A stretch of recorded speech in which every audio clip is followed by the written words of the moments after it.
Bernadette Thompson knew she needed help after losing her husband to alcoholism. She turned to her ancestors for strength. I'm Bernadette Thompson, and I am an intuitive ancestral healer. I am also trained in grief and trauma and have helped many understand the connection with their ancestors. Wow, that is so beautiful. And I resonate. Can you tell us how you made the shift into this kind of work? Because I'm sure you didn't start out in this arena. I have an inkling. Yeah, it's so interesting because it is a combination of what I was doing in my professional life, um, a lot of things in my life, but uh, ancestry was something I always was interested in. So when it came to building a family tree, when that became something in ancestry.com, I was in there and I loved doing it. So that was the beginning of that journey. It was my sidekick. Some people like to knit or crochet. I was really good at researching, ancestors. And my background, I worked for years in a middle school with kids. I have a psychology background and with kids with trauma and grief. They were on an alternative team and we tried to help them get back into, regular classrooms. So I had all this kind of interesting background. And then my husband became very sick with alcoholism. And it was during that time that my life became chaotic and unsettled and uncertain. He actually came to me. We knew he had alcohol issues that ran in his family, but he came to me in 2013 at the very beginning and said, "I have a problem." And 4.5 years later, he passed away. So it was really a deep dive. And so it was during that time that I began kind of leaning on my ancestors because that's what brought me comfort. So I kept digging in more and really looking for the stories because I've always come from storytellers, and writers. And so I was always just the story. And I began to discover things about my ancestors and what they had gone through that I never knew about. The loss, I'm an all Irish, so it is famine families, and there's just and children not surviving and parents not surviving, and so I realized how much trauma they had experienced, and that some of this had been passed down to me because of my knowledge of grief and trauma. I know epigenetics. I know that when trauma is experienced in one generation, that it can be passed down. So all of this is kind of just percolating underneath. And during that time, I really started I went back to my roots, to looking for help from the other side. I believed in the other side, but I went back to prayer. And it was actually I started saying the rosary because I had heard an East Coast medium, John Edward. I had seen him at a group event, and he talked about how he used the rosary as a meditation. And I'm like, I could really do that because I was really struggling to meditate, to kind of just handle everything that was going on. So I started saying the rosary and then started imagining all of my ancestors sitting around a table because I knew they were all Irish, they were all Catholic. And so even though I was not a practicing Catholic, so that's how I kept myself from like making the grocery list or just letting my mind, twirl away into whatever trouble I was having that day. So that's what I did. And then what happened is I had an awakening that began. And I had a great aunt that came to me in a visitation. So a visitation it's like a dream, but you have a much closer connection with whoever is on the other side. So it's like a Zoom. Literally, it was like a Zoom call. Yeah. And it was my great aunt. Her name was Sister Lou. Yes, she was a nun. And I knew her, but I didn't know her well. I knew she came to the house a few times, um, and so she's sitting across from me, and I'm like not looking at her. I'm like looking everywhere else. And the room had literally had like this golden hue to it. And so she holds my hand. She makes me hold her hands, and she has me look right at her. And she says, "We hear your prayers." And I woke up. And that was when I knew that they were with me and I wasn't alone. They knew what I was going through. And I felt not only loved, but I felt like I just wasn't alone. Like there was help, that they were here. And so that was the first experience. And then after that, I actually had a great grandmother channel the rosary through me. So this time I was awake and I was saying the rosary. I used to say it right before I went to bed, just trying to settle down. And I started saying it in an Irish brogue, like it literally, because when you say the rosary in the Catholic tradition, you say it out loud, and not in a booming like we're talking, but in an audible. And I started saying it with this Irish brogue, and I was freaking out a little bit, but I knew this was somebody. I knew this was an ancestor coming through. And I was able to look the next morning at my ancestry, and I knew that it was my great grandmother on my mother's side. She just kind of energetically came to me. And so that is the base story of how all this began, because I had also always been doing ancestry for other people. And as I continued to do that, their ancestors began to come in. And this great grandmother said the rosary with me for months, every time I said it, even when I tried not to, because I was starting to think to myself, you're making this up. You're doing it. And as soon as I would kind of get into the trance of saying the rosary, because it's a mantra and it's beads, it's all of that, which actually crosses many traditions, spiritual traditions. But as soon as that happened, she would come back in. And so I knew that this was real and this awakening was happening. And it was during this time that David passed.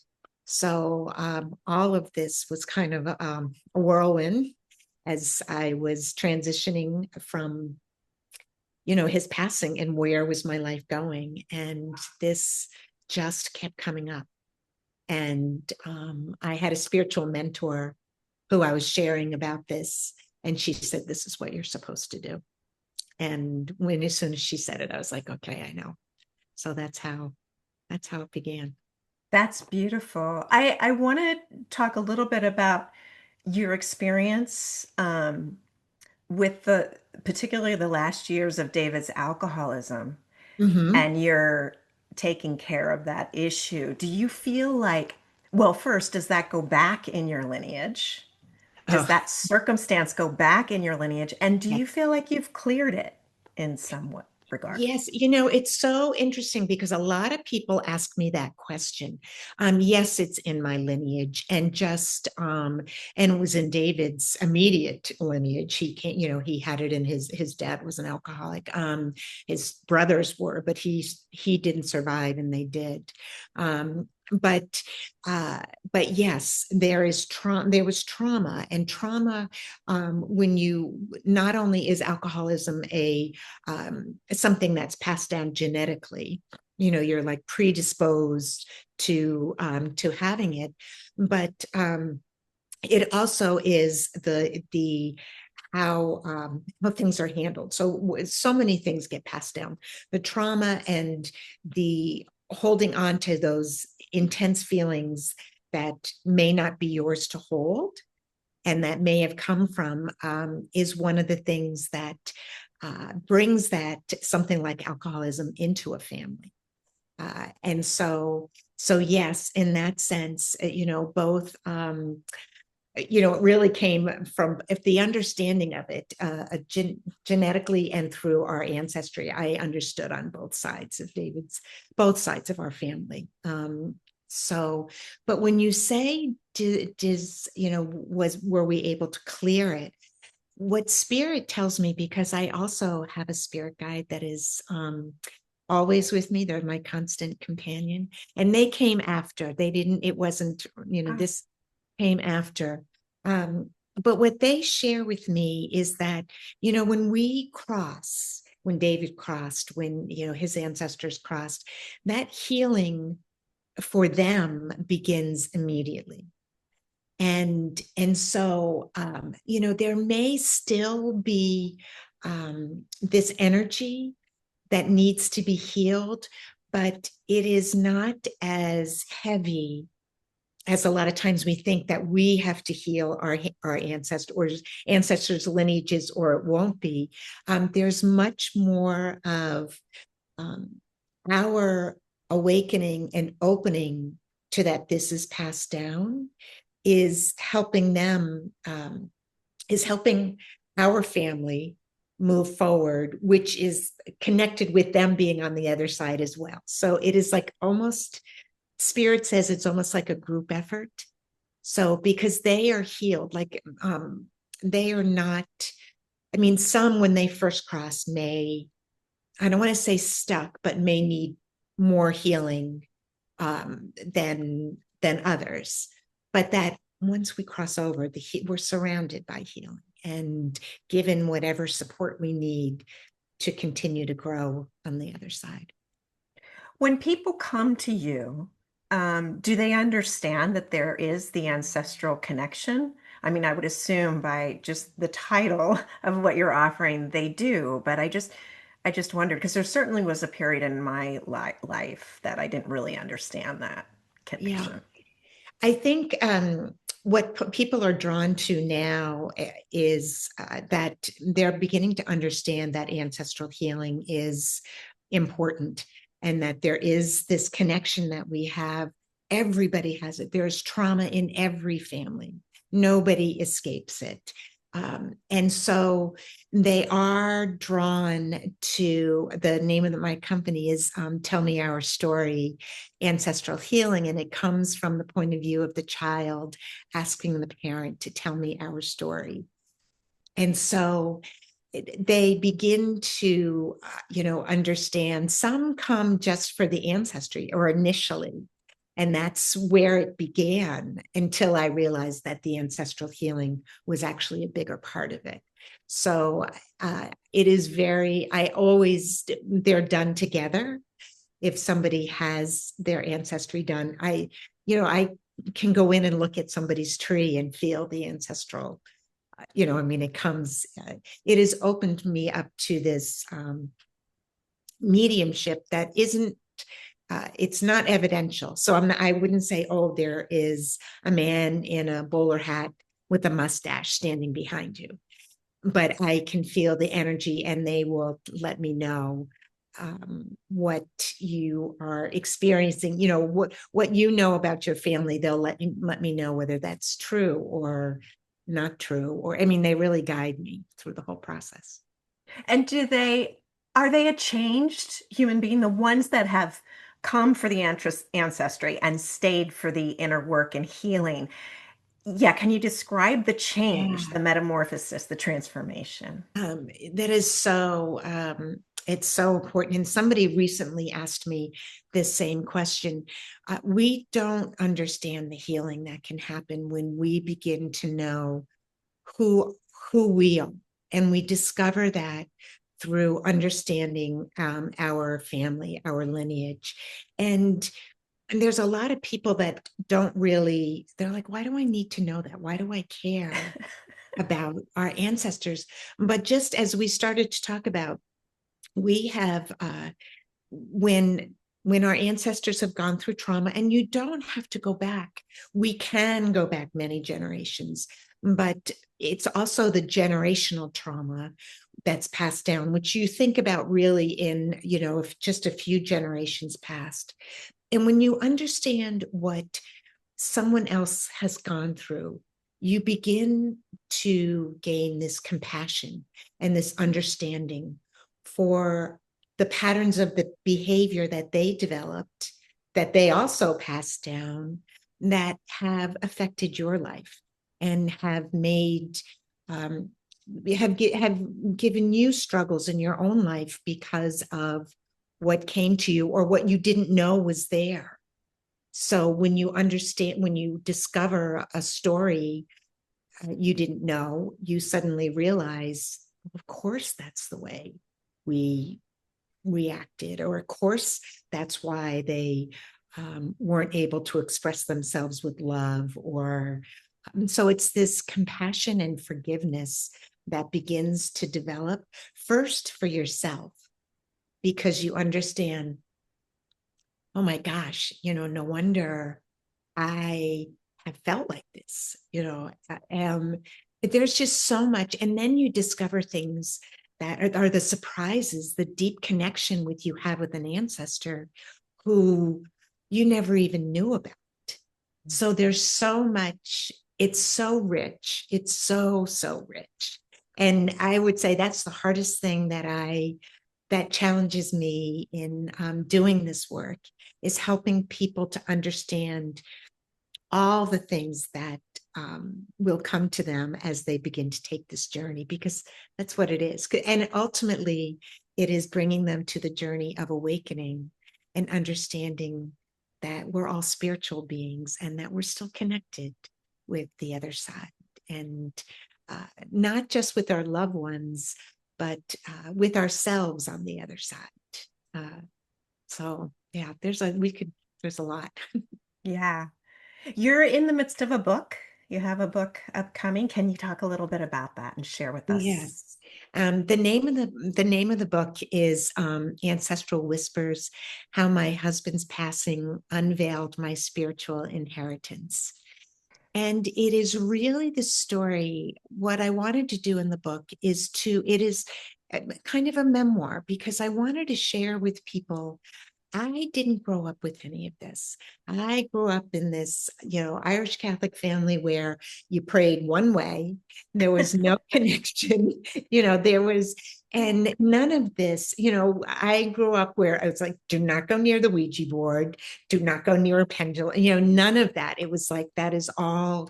And so it was this awakening this unexpected awakening. And it started with just being interested in my ancestors and then realizing that they were with me. All of this, it makes us, for those who are in deep grief and have lost, loved ones, and feel that that they no longer have a connection with them, it began this. It made me be able to share with people that this deep connection that we continue to have with them.